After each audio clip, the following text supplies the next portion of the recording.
Так, жигиттер, бул дополнительный видео болсун. Zikr 007 2024-жылкы 2.5, то есть 2500 километр жүргөн. Полностью кованный парадигмалар астындагыларчы жигиттер.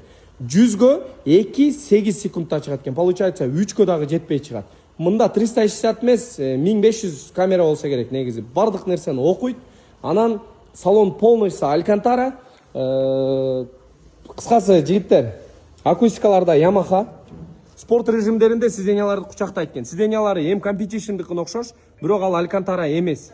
Кытайдан 42 000 долларга келет экен, а бул жерде 38 000 долларга койду. Беспроводной зарядка прям эко, пассажир жагынан да, бул жагынан дагы сайсаң болот. Ничего лишнего. Буларда push start болбойт.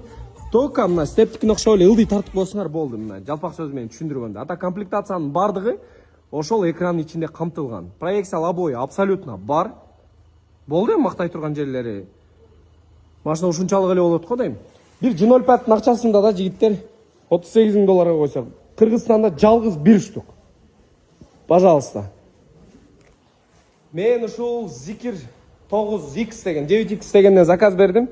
Ноябрдын 15-25 келет. Ал дагы өтө катуу чыккан дейт, видеосунан көрсөк. Келсе ал жөнүндө да маалымат беребиз. Бул дагы ошол Zikr'дин линиясынан жигиттер.